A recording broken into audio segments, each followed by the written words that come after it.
Hello, and welcome to the Steam Digital Tabletop Fest. I'm James Parker from Ground Shatter, and I'm the game director on Fights and Type Spaces. And I am delighted to be joined by Mr. Matt Lees from Shut Up and Sit Down. Hello. Today we're going to be playing and watching and discussing Fights and Type Spaces, which is our game, which is a combination of deck building, turn-based tactical, and smacking men's faces into things. It's basically all of the things I do on a sort of day-to-day basis for pleasure/business. I've been keeping an eye on this for a long time. I've actually not seen it properly, but I'm excited to have a quick look at it, to be honest. I've been playing a bit this morning. I've moved on to the second mission of the game. That it's split into different missions that are fighting various different criminal factions. And in this first one that we're going to play today, we are in a prison.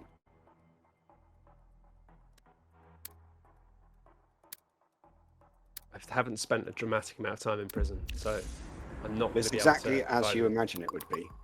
Yeah? Well, I don't know. I've never been to prison Straight myself. from the van Yeah. into the cell. That's it. Start punching. Yeah. So we have the game is structured as many games are, with a sort of roguelike element. The levels are randomized, the enemies you face are broadly randomized. So get into it.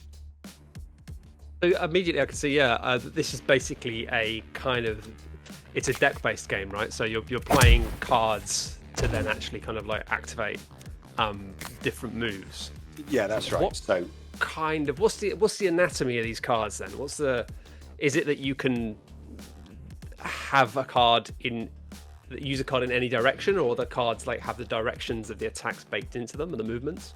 No, so you as the player can attack in any direction, broadly speaking, where the attacks are relevant.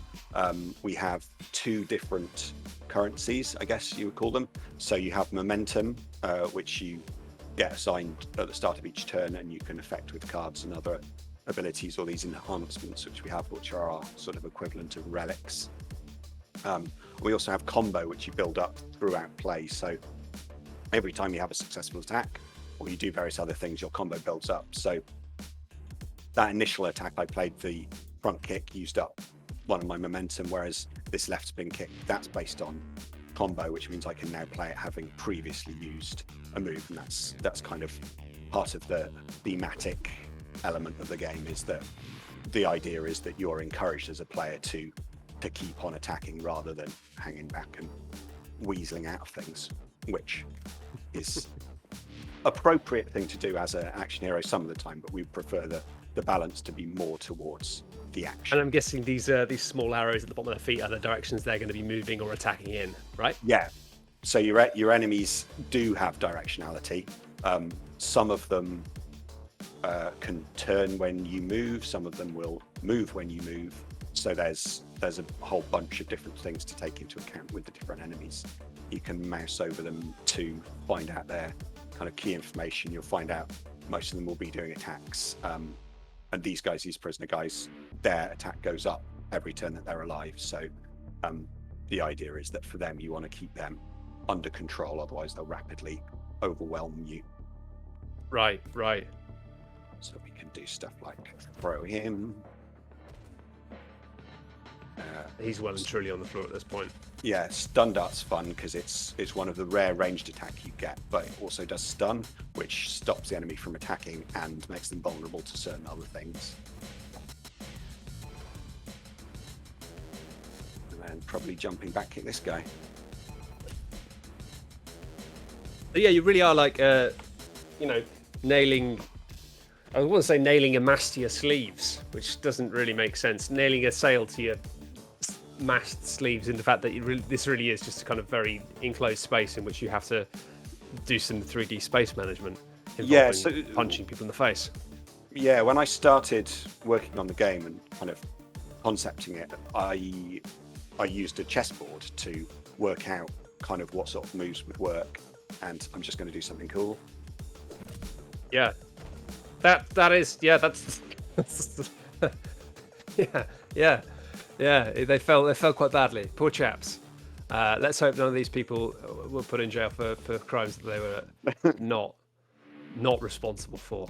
Yeah, in the Although this lore of the man's- world, it's fine. They've all definitely done bad crimes. Yeah, and within this world, jail's a irredeemable. different system. It's fine. Yeah, Yeah. exactly. I mean, that tattoo is a fashion crime at a very basic level. So, yeah, sorry, go ahead. I was just sort of going to finish my previous thing, which was that we started off prototyping it with kind of figures from a board game and various bits of paper that I cut out, and we tried out that on this chessboard, and that was too big a space. Like an 8x8 grid ended up being larger than kind of what we wanted to achieve. So we've ended up with some genuinely kind of tiny play areas, but it really fits in with obviously with the theme of the game, but also really helps sell the kind of action movie element of it. Yeah, well, I guess if you do want to have like fights whereby the melee hand-to-hand stuff is just the main focus, and you don't want to have too much time spent moving around or having like ranged attacks being a rarity, then actually that additional space is just filler. I mean, one of my favorite tabletop games is Gloomhaven. If people play board games, they'll be pretty at least familiar with it, in the fact that it's a huge beast that most people know about. And that's quite interesting in the fact that it forces you into a position where you have to be moving and attacking most turns, but also forces you into a scenario where you are moving through larger spaces with a time limit. And really, again, that's an interesting position of having to like close that distance to get into those fights, and putting you into a position where you're almost like hurriedly running through and not wanting to waste any time, just so you can maintain that close combat and maintain that fight situation all the time, because otherwise the game kind of ruins you. The game's over. But that's obviously kind of dungeon crawl and moving through scenarios. But actually, I guess it makes sense to just cut out the middleman and just not have space available. Yeah, well, I think the one of the kind of starting points of the game was that idea that you can have a fight in the back of a car in an action movie, and that's It's true, you can. like a really exciting set piece. And whereas we don't quite go that small, like the idea, the fact that you can have an actual tactical game within a 3x3 grid is a really interesting kind of possibility space for a designer and for the player. It makes a lot of sense. So you start off with a chessboard and some other pieces. What sort of board games were you looking at early on in terms of? Maybe you were looking at a couple of board games here and there to like kind of at least like get a feel for the components. What sort of stuff were you using as a prototype thing? Yeah, I think I started off just using the zombies from Zombies, just because they seem to be the right sort of scale and size, and It's interesting, I think, like so many of these things that are kind of based on a foundation of paper prototyping.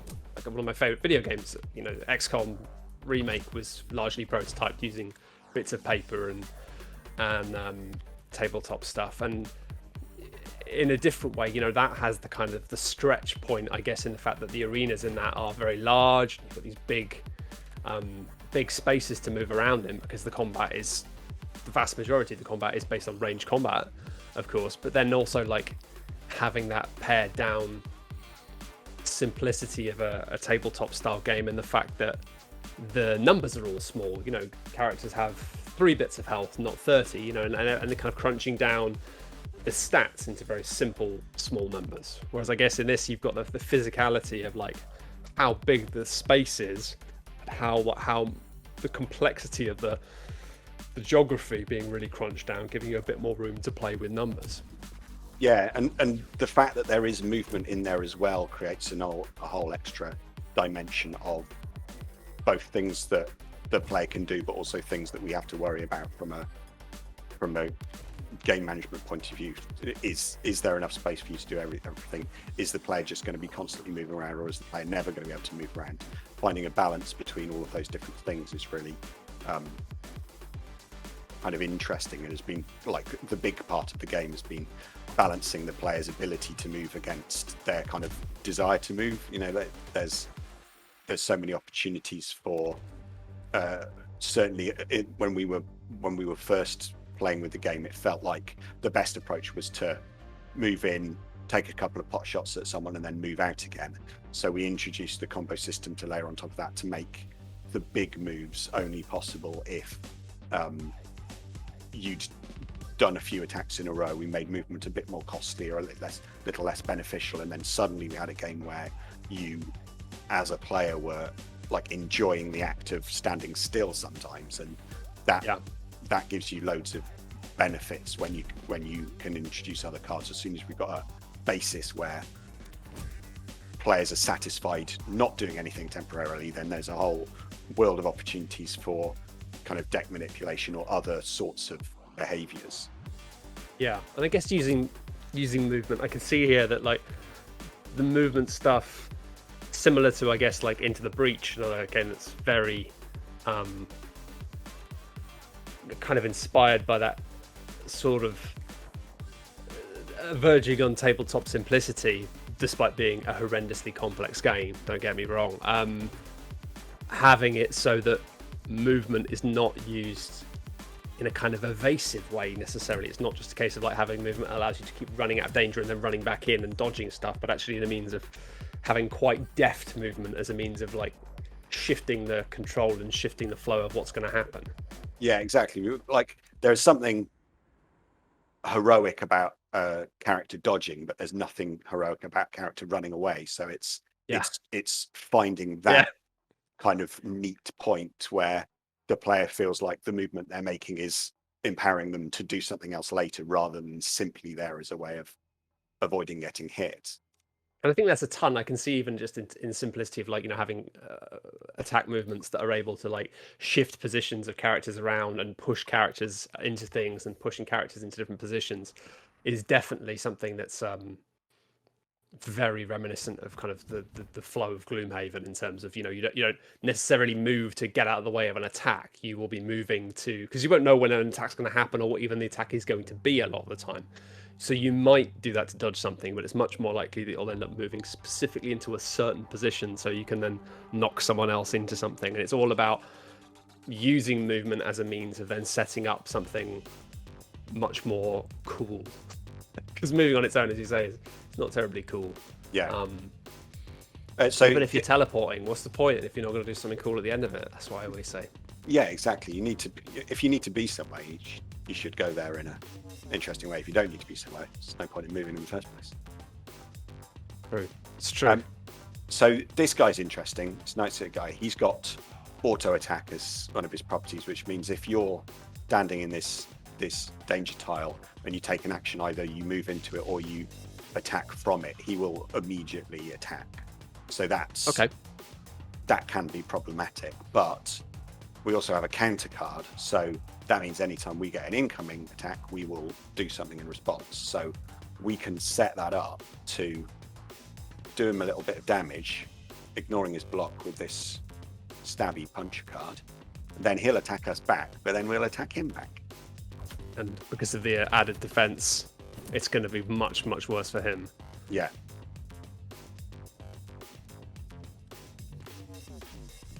And then the other thing that we do quite a lot is, I've run out of momentum. I'll do that in a minute. I've played 1,800 hours of this game and I still make basic errors. I think the more you play a game, like the more mistakes you make, though. You mentioned Slay the Spire. Like I fall back into that. It's not a tower, it's a hole. And I fall back into that from time to time, owning it now on maybe 2 or 3 platforms, just being like, I'll just have a go, and then fall into it for another 100 hours.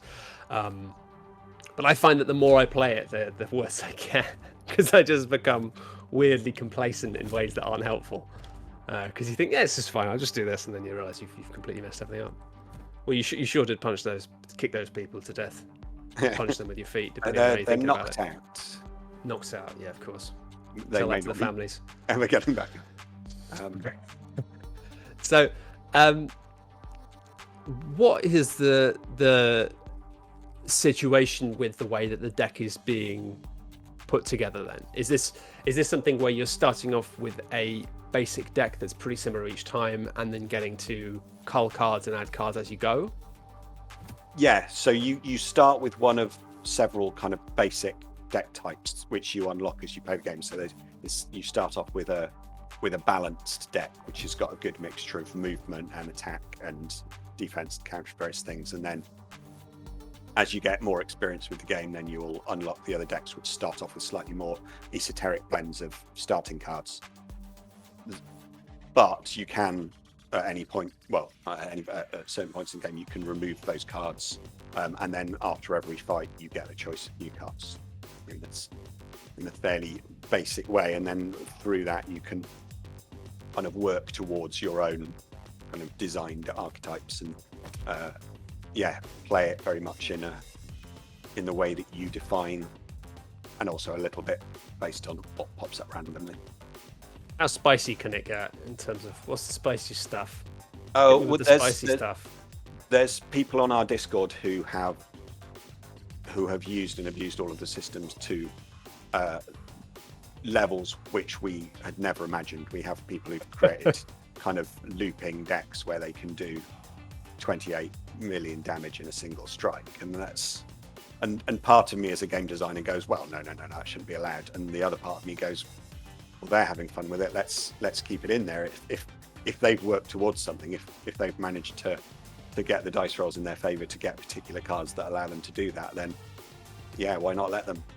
And that to me feels like an important tenet of system design, in a way, of like that feeling that you're breaking the system, as long as it's not causing other players grief.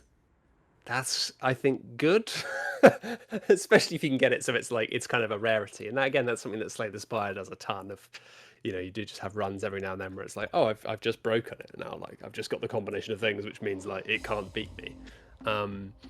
Yeah, and I think in a single player game, that's kind of fine and nice. I think that, like, my experience of playing tabletop games and RPGs and things is the fun stuff comes going, well, actually we can make whatever rules we want. We don't necessarily agree with this principle. We can make the game faster this way, or we can play it in whatever way we want. It's our game now, so we're gonna play it how we want. This is true. I'm gonna yeet this guy over the edge because that's always fun. Whoop. He's gone into the creamy ether. Actually, it's not really creamy, it's more a porridgey ether, which is fitting. Yeah. Cool. There's one card called Separate, which in this level is perfect, where you can push enemies in both directions, and both of those guys could nick off. But we don't have that, sadly. So I'm just going to you can't complain about what you haven't got. It's tough. Go stabby. So is there a degree when you're working through these different scenarios of knowing that you're going to have to be building a deck that's going to have to serve multiple purposes at different times? Like, at the moment, we're seeing a lot of these enemies that are kind of, we're seeing an escalation here in terms of having different types of enemies appearing, harder enemies appearing. But is there going to be that instance of later in the level having to actually making those long-term decisions about the deck you're building? Like, how long are you wedded to a deck for? There is, and some of that we want to come through players kind of experiencing the game kind of more times, so that they will be anticipating what they're going to meet next. If they've been killed by an enemy in a certain mission, when they come back to the game, they'll be like, right, what do I need to defeat the enemy this time? There's some progression in terms of what cards you unlock, and therefore what you're likely to see on subsequent run-throughs. But generally, you start off with one of the basic decks and you build on that. So we're always giving the player a fairly fixed starting point in which to build the deck that they want to use next time around. So either they'll be doing that because they want to try stuff out, or they'll be doing it because they have in mind a particular nemesis character who has been causing them grief on previous run-throughs.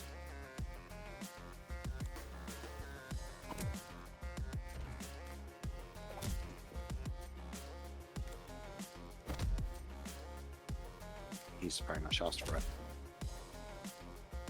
The Apple adverts are a lot more violent than I remember, if I'm honest. But it did the job.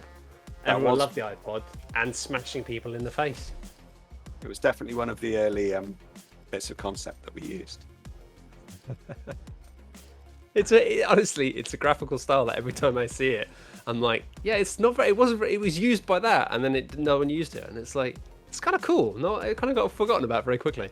I guess they owned it too heavily for a period, but the past is a foreign country. So I can see you're earning money here. Yes. What are you going to spend it on? I'm going to spend it on, I think, I'm going to a medical facility in a minute to gain me some health, which is not the most exciting thing, but it is oft handy. Sometimes it's the sensible option. One of the things we were asked for when we first kind of announced the game and started showing bits of it was people were like, oh, can we see the whole of your fights back again without gaps and things in between? And we were like, yeah, I mean, it's one of the hardest things it's possible to do, but yeah, of course, let's give that a whirl. It's and it's nice. It's like, it's something you would presume would be easy to do, but it turns out it's not at all. yeah. Yeah, no, I mean, that makes sense as well in terms of just like wanting to kind of get a sense for the full flow of what just happened. It's also good to show off to your friends. It's true. Broadly speaking, that's incredibly true. So now we've got mini boss, who is Dr. Man. Dr. Man. Yeah, prison doctor. Let's give him his real name. Is there... I think the highlighting of the white jacket makes it look like he's not wearing any clothes underneath it, which I'm enjoying personally. It's like, are you even a real doctor? Why aren't you wearing trousers? So what's Dr. Man gonna get up to if he gets up in your grill? Well, he advances when I move, which is Right. frightening, but he's quite slow, so at the moment that's not a problem. Also, he does bleeding, which is our equivalent of poison or what have you, which continues to deal damage even when he's not around anymore. So best avoided, I would say. I've just slipped around this guy to demonstrate the fact that if you box clever, then enemies will attack one another, which is one of the sort of early design goals that we wanted, was that thing where you're being cool and making enemies fight each other is always kind of marginally more entertaining than just hitting them yourself. Oh, absolutely. Like, working out a way of doing that is intensely satisfying. Just forcing the system to kind of mess up itself. There's actually a single player board game called Under Falling Skies that we reviewed a few years ago that's sort of a it's sort of like Space Invaders meets XCOM in a way, of having these vertical boards of aliens moving down towards you and you having to roll dice and assign them to different facilities on the bottom of your board, which is again very much like an XCOM style base, to then put up defenses, do research to try and win the mission, and also like send out fighter jets to take out these things and use defenses. And that has a wonderfully similar thing of sometimes just being able to just line things up in such a way that you can effectively make half of your problems disappear without you really having to do anything, by just making sure that everything gets in each other's way. And that's definitely a mechanic which you don't see dramatically often within board games. I think the Mechs vs. Minions game, which was a League of Legends based box of like ridiculously cheap treats because they didn't need the money, had a similarly thing with a kind of programming based thing of moving around through spaces and trying to kind of get the environment to do the work for you. But that's definitely the thing I fell in love with when I fell down my hole into Into the Breach. Just the realization that there's no way you can do this on your own. You have to be getting everything else to shoot each other all the time and yes, to fall into holes. And we do some of the similar things in terms of actively encouraging the player to do that. We have bonus rewards for enemies knocking out other enemies, just to kind of seed the idea for players that haven't noticed yet that is a a thing that they should get involved in, because it's obviously it's entertaining in itself, but sometimes players need a little bit of push to go, oh, by the way, this is a beneficial and fun mechanic. And I'm guessing that when you also step it up to like harder scenarios and harder difficulties, that becomes something that's more essential than nice to have. Yeah, definitely, because as the enemies get more have more health and block and stronger attacks, then their attacks can potentially be more powerful than yours, so they become kind of extra useful under those circumstances. I should say I really enjoyed the fact that you kicked that guy into just the line of a shotgun fire a minute ago. I feel rude for not pointing it out, but it was delightful. I'm in a bit of trouble here. Well, Dr. Man is Just gonna have to wallop him a couple of times and hope I survive his stabbing. Ooh, that's handy. Well, at least so was that you managed to get a card popping up because of the combo system? Yeah, exactly. So, yeah, I've done sufficient attacks, and the combo maintains over turns, but it drops if you move. Mm-hmm. So, yeah, again, it's about encouraging the player to think about whether they actually need to move or not. So I sort of missed that. Was it actually you drew another card because of it, or was it that you just got a card that was available to play because you've done it? Yeah, it passed the combo threshold, went over 3, which was its kind of activation level. Good. I can use no takebacks, so that attacks for 6 damage and adds 1 dodge, which means I can knock the prison doctor out and I'll avoid this attack. See you later. Oh dear. Not wearing trousers at that angle is going to be very unfortunate for anyone in the room. He's definitely wearing trousers. I know. I'm For the sorry. I'm just benefit causing you trouble. He's For wearing bowel orange people, I trousers. think. It's very fashionable. Yeah, everyone involved in this video is wearing trousers. Not me. But I'm not wearing trousers, actually. That's not true. I'm wearing shorts. Treat myself. It might be grey outside, but it's still the summer in my mind. I'm going to so we recently added rollbacks, which is a sort of limited undo system for which activates at different difficulty levels. On the kind of purist mode, you don't get any. You have to really take care of your choices. Whereas for most players, it's kind of nice to have a little bit of a safety net in case they haven't thought things through, and sometimes it just gives you an opportunity to try out different scenarios. And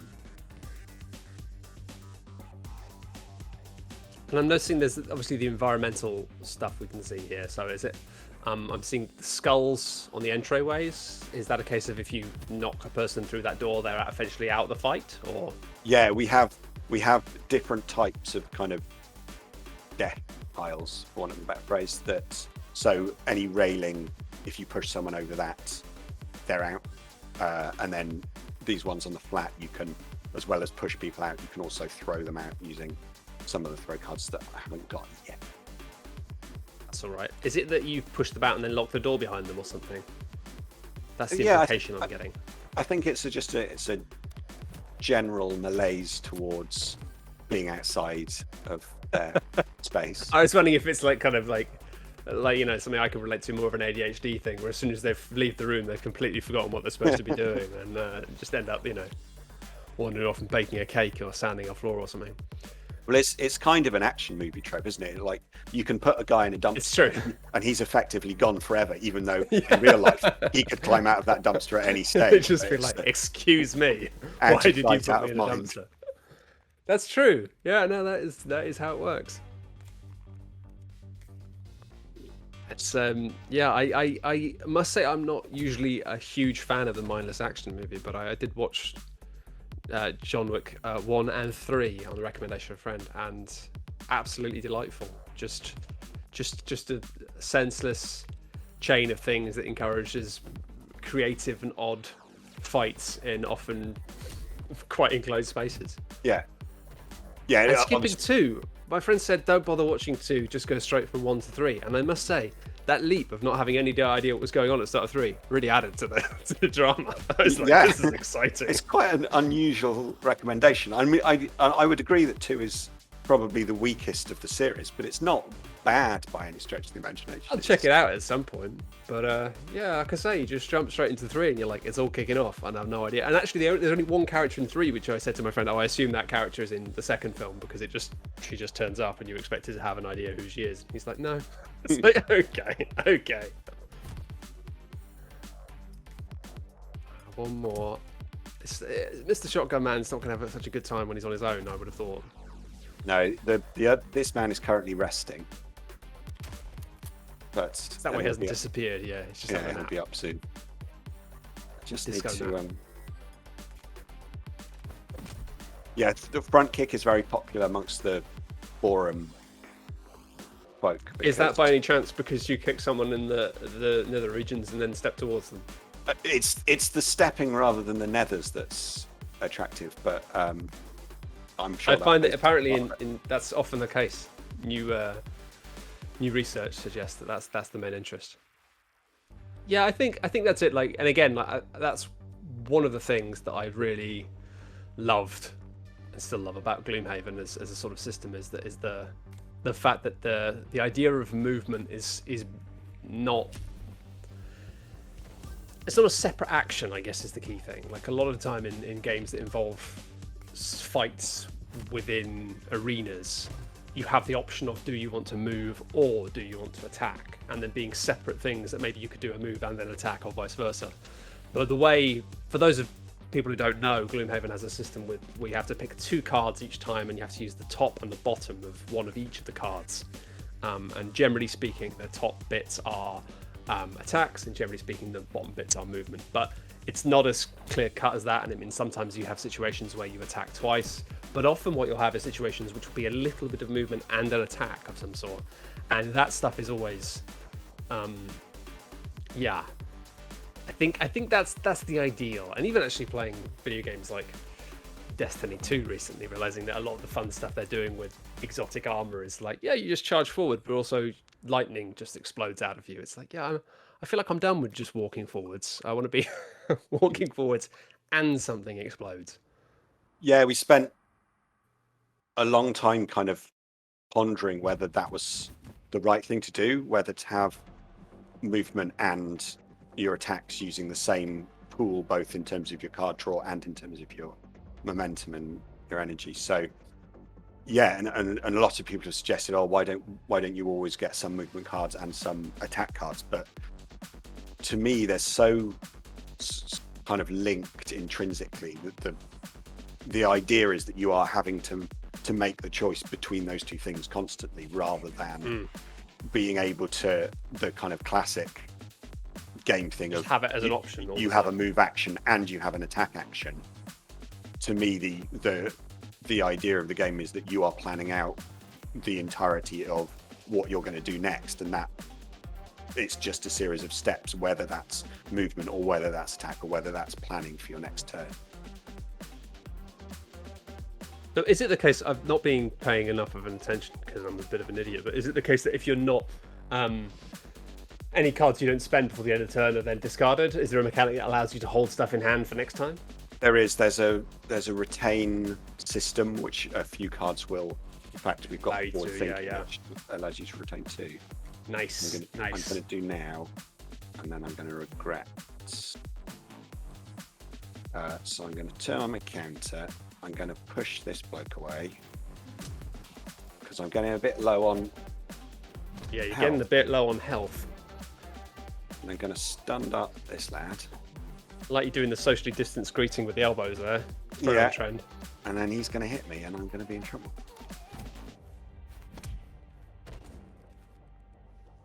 And you've got two skulls inside of your head now, right? Yeah. And that is it's not too enough. Few. But I can get out of this because I've done this before. I'm clever. Yeah, I at this point would hide under the table if I'm entirely honest. They can only kick me so hard under there, I reckon. So what I've done there is I've lost 2 combo because I did 2 movements, which meant the jumping back kick that I was planning to use I can't now use, but I still have attacks, so I can rebuild my combo meter. And they don't have the capacity to attack you this turn either, do they? So you've... No, now I'm out of the way, but his friend is going to give him yeah. a swifty headbutt.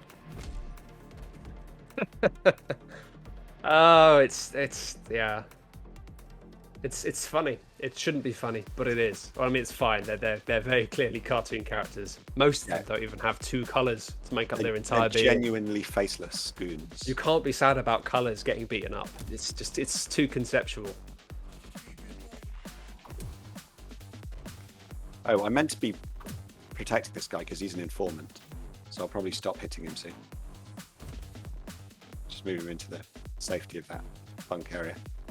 So when you were doing the paper prototyping with a chessboard, did you just tear a chessboard in half at one point, or fold in half? I suppose they do. Oh no, he's dead. It was a classic error. I forgot he had auto attack, even though I'm protecting him as my informant.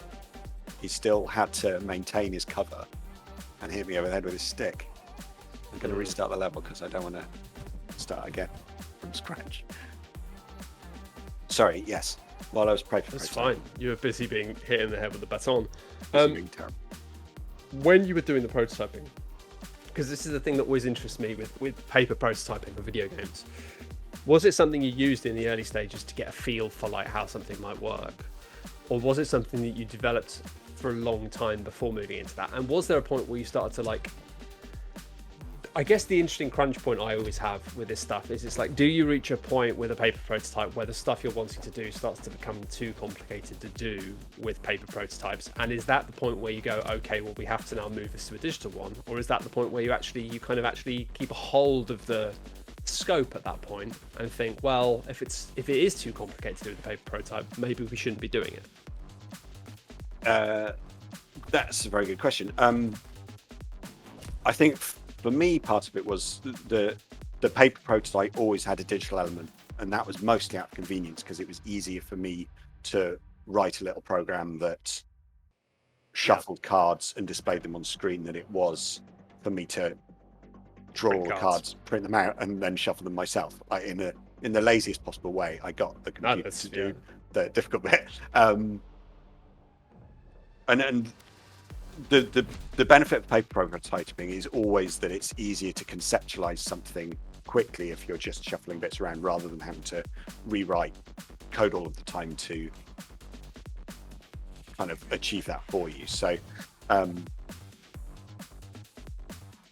absolutely. And I think that it's the physicality is really interesting as well. The thing I've particularly found over the past year and a half, 2 years, due to like global pandemics and stuff, is how much the tangibility of moving things around physically is such a specific part of why tabletop games can thrive or not, and also like how easily that can be lost and how that magic can just disappear, but also how it can be translated and how you can have that feeling of what it feels like to be moving a piece around a table and moving, having that kind of chess-based feel. It's amazing that when it gets directly translated sometimes in a very mechanical way, sometimes all of that charm is just stripped away. And I just think that like transition period is really interesting in the fact that and when you play something like XCOM for the first time, and then somebody says, "Oh, they did a huge amount of prototyping and paper and models." You think you can feel it, right? You can see it. They've actually managed to translate that in a way. But yeah, I just wondered if you had any kind of really interesting processes in that transition. Yeah, the good thing about it, because I guess the paper prototype came after quite a long period of just trying to work out what this thing was. Like, it was the first time I've ever designed a game where the name came earlier than most of the mechanics. It was like, I know the feeling of it more than I know what it's going to be. So I wanted a game that was about like fighting in tight spaces, that was inspired by a load of action movies and the stupid things that happen in them. And I got Connie, who produces our videos, to like go through a ton of different films and find fights in helicopters and corridors and lifts and bathrooms and all of those kind of movie. Pretty good research job as jobs go. That's a good one. Yeah, it was hopefully quite a lot of fun to do. Yeah, so that was like, it's weird to say, but yeah, the core thing was the feeling right at the start, and then trying to design some mechanics around that. So at one point it was going to be like a game that was a series of QuickTime events that you were just doing something, and then at some point I was like, how do I make it feel like you're a character who is improvising a situation? And the way you do that is by having the random element, and the random element then becomes your deck of cards, and that kind of slid neatly into place as a way of going, you've got a limited set of things you can do. How are you going to arrange those to get out of this situation? And then as soon as that block fell into place, then suddenly it opened up a whole series of possibilities for what the game would be overall. Yeah, that makes sense. And I think that the element of randomness is a really interesting one, and the fact that, like, obviously computers are very good at that. Computers are very good at random. And I think that sometimes on a very surface level, the difference you have between the way that video games can be broadly designed and the way that tabletop games can be broadly designed is that randomness in tabletop games is a pain in the bum, as we said. And so it's something that people will tend to not use as heavily, right? And I think often that does end up naturally, sometimes just by sheer necessity, leading to kind of cleaner designs in terms of, if you can't have random elements all the time, then you have to control where they are. And in doing so, you're accidentally, automatically kind of honing in that. And I can see this is one of those the kind of in-point randomness games, right? And I'm enjoying the fact that there's no variance with damage and stuff like that. It's like at the start of the turn, it's like everything that's going to happen at the end of this turn is set, and it's just a case of you can use what you have to specifically mitigate that, but there's no, after you've drawn those cards, there's no randomness at all as far as I can see. And there might be some cards and mechanics that actually add that as well, but yeah, there is, but it's used very sparingly, because players will accept wholeheartedly the fact that they have a deck of cards and they will get a selection of cards from that. They will accept that level of randomness. But as soon as the way the game is structured, as soon as something happens that is unexpected and out of their control, then suddenly that breaks the feeling of I'm working within the confines of this thing that I understand. And I think there have been times where we've had more sort of stuff that happens that is unexpected, which in other genres of game you would go, oh well, that's a fun surprise.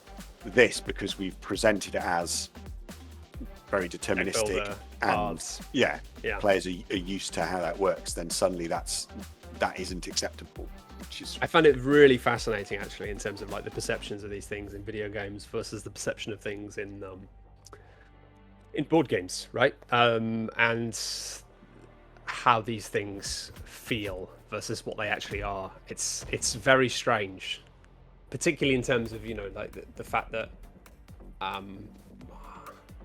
again, actually, I think it may have been the video game implementation of Gloomhaven that they've made and put on Steam.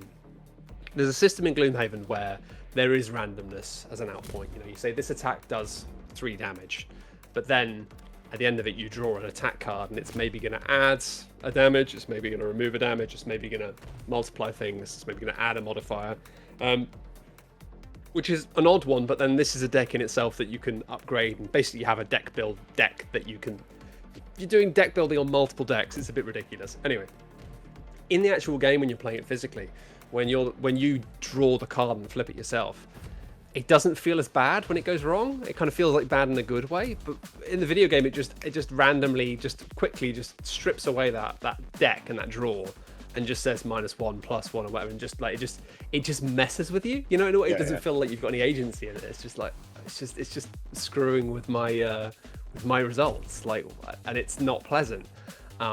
Which I find fascinating, because this is exactly the same process, but just by taking away the simple agency of you're the one that flips over the thing that says you did worse. makes it feel dramatically different. And I think there's a tabletop designer who's an engineer by trade, who makes fabulous games, but is also just a terrifyingly smart man who talks about this stuff a lot, called Jeff Engelstein.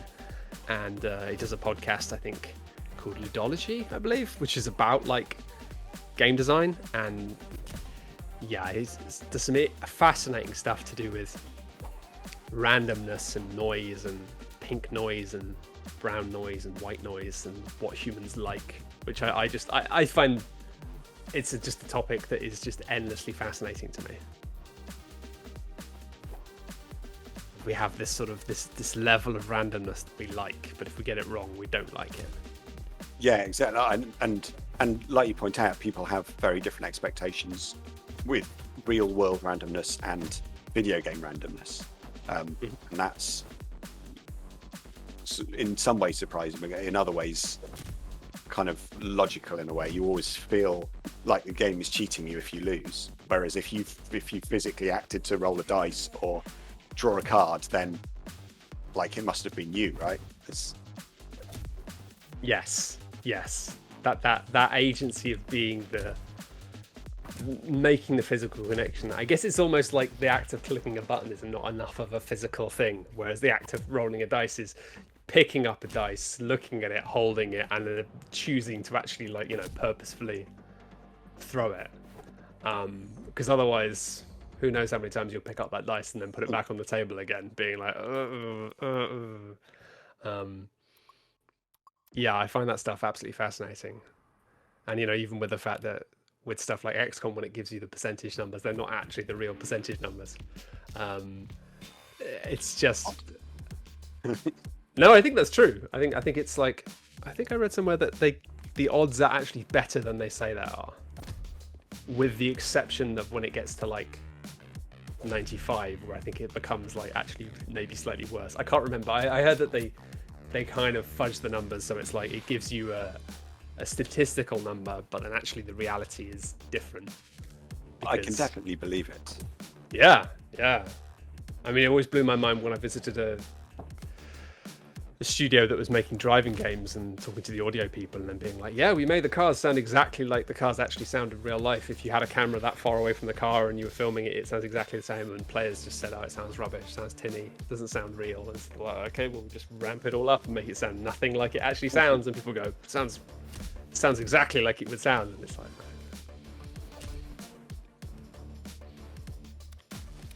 so I can see now this is getting to my kind of speed now in a way. I've played too many games like this, and I kind of want to be dropped straight into the horror zones. This is getting a bit nastier, I can see. It is, yeah. So this chap is fun because he's got a shield, which means you can't do him damage from the front, and also he can push you, which on this level with lots of railings can be a problem. But I'm just going to push him over because that will temporarily nullify him. Wish I hadn't picked dynamic move. It's a good card in some ways because it allows you to move for free and you gain combo, but you have to immediately attack, otherwise it does you harm. Right. It literally hurts you and loses you the combo. Yeah, I can't. Your options here are pretty bad. Like you can move. Well, yeah. No, it's not an ideal position you're in here, really. No. So I'm gonna have to take some damage anyway. So what I might do is. Would the stun dart not be a thing at this point? Stun dart only works if the damage isn't blocked, and these guys are heavily armored, so yes, that's not going to work. At the moment, I'm in a sticky situation. So, and are they kind of auto firing as well if you move through those spaces? So if I go into this column, then that will trigger this man to attack on his turn, right, and sure. He's already going to attack on his turn. I've got the heavy strike, which will move me towards him if I attack, but then that will put me in 2 branches. Wait, no, I've got a plan. Here's what I'm going to do. Heavy strike. now I can use the dynamic move. Get right up in his grill. Yeah. It's not going to save me getting hurt, but oh no, it will save me getting hurt because it'll kill him. Yeah. Can't hurt you when they're dead. That's what I always say. What was that? You had an injury card that popped up.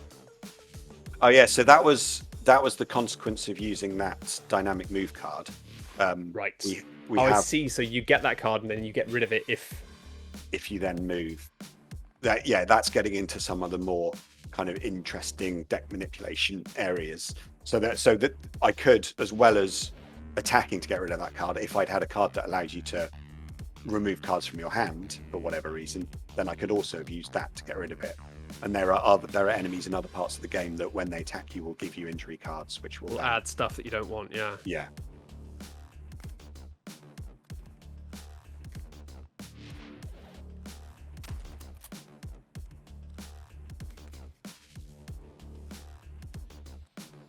Planning a big punchy round this time. Yeah, I need to get around the edge of him because his shield is irritating.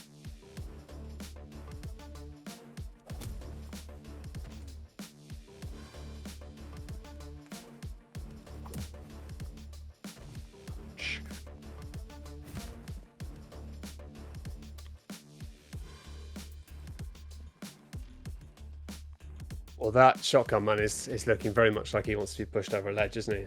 But you haven't really got the capacity. Oh, yeah, you have got a bit, yeah. Yeah, because I can go whammy. Bit of a slip. Bit of a slip. And then boom.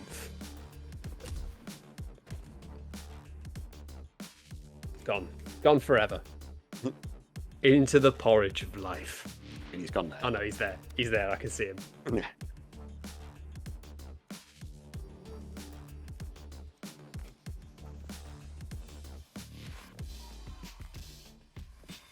So yeah, it is interesting to have, because a lot of games will have a kind of combo system, and you'll lose that if at the point you get hit or take damage. But just inherently shifting that to moving, I guess, in some ways, it's not the same, but it's I guess it is. That's the way you stop it from being a scenario where people are just constantly stepping out of the way to avoid being hit. Because in real life, in a fight, that wouldn't work. If someone kept just stepping away from you, you just run at them, I guess. We have other ways to prevent that, but it's like, and you can like in the early game as you're learning kind of how to play, then you can get away with that to some extent. But as we introduce more enemy types with more dastardly schemes, then it becomes. And I suppose like auto stuff that just happens, like makes it less easy to get around. Yeah. So this is a maximum security prisoner that's got. Yeah, What's the deal? He's got auto attack. He also turns to face you, which can be perilous. And his attack does push, so he's difficult to approach. Yeah. But once you get to know him, lovely. Yeah. Yeah, you're not in a fun position here, are you? Well, I've got my shift, which is always good. Yeah. So I definitely need to push him, but I can wall jump punch him, which is a more fun way of pushing him. That's another thing. We have a subset of cards which are environmental based. So positioning is important, both from attacking and avoiding your enemy's point of view, but also from using the environment to. I did carry that, out and that's nice. It's like really having things that can manipulate and play around with that stuff is ideal. Have you got things that are specifically to do with walls, or is it just that you've got some stuff? Have you got some stuff specifically to do with like tables and stuff as well? We do. There's cards that allow you to vault over things. We've got a kind of head bash card which you can use to doof someone into a table.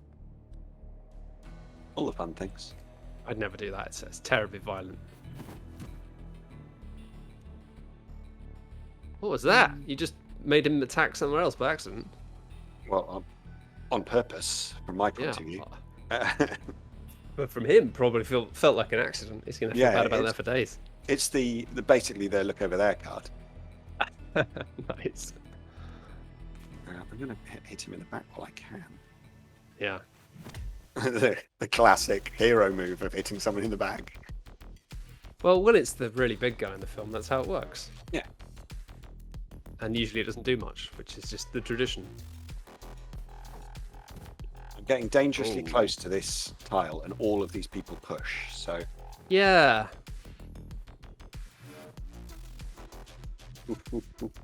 Yeah, this doesn't look. bodes poorly. Let's see if I can get out of it. Let's get me some block first. A bit of counter. Is your good friend Bob any hope? Bob And Bob and Weave would be lovely if I had any space at all, because that gives dodge. classic duo. Okay. But you can only do it if you can move, and I can't currently move. You won't take any damage from the front, so I'm the worst kind of backseat driver, just whispering in someone's ears while they're in the middle of a fight. Why didn't you kick that one? Kick that one. and I'm just going to kick both these men. Oh. Are they still taking up that space though? Yeah. Out of the way. Yeah, I'm going to die. I mean, it's as simple as that. I'm going to be punted into oblivion.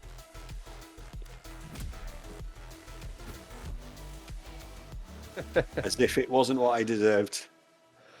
Well, you had a good innings. You must have. Yeah.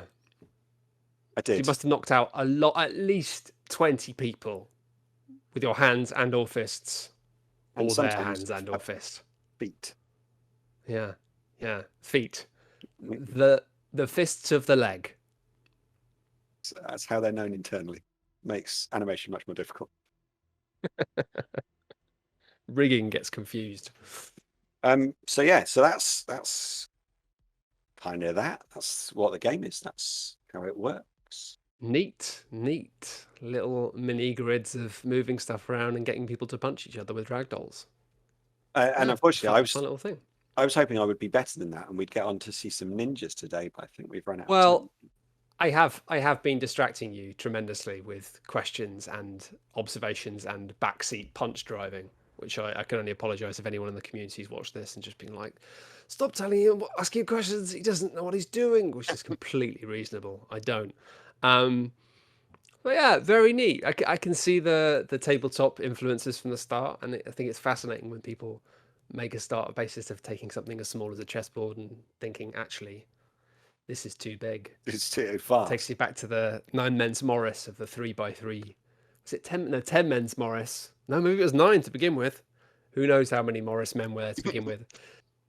Lovely stuff. Well, thank you for having me on and have a look at some fights in tight spaces. Thank you, Matt-Lise. It's been lovely having you. The game will be out at some point soon. It's available already as an early access game, so you can actually buy it and play it now, or otherwise you can wishlist it and get version 1 when it is ready. And like, we've got an amazing community of people on our Discord who've been playing the game a lot, and they've been like super helpful throughout the early access period, and also all the people on the Steam community, and it's kind of really helped kind of shape what the game is and how it feels, and like all of the little stuff that you don't notice when you're playing in a certain way, and they have found amazing new interesting ways of playing the game, which we can then kind of incorporate into our thinking kind of going forward. So it's been a really kind of satisfying process, and we'd love kind of more people to kind of jump on in at this stage and kind of help out with that, and then hopefully we'll have a stonking version 1 launch. That's really work. Thanks, Bye. everybody. Bye.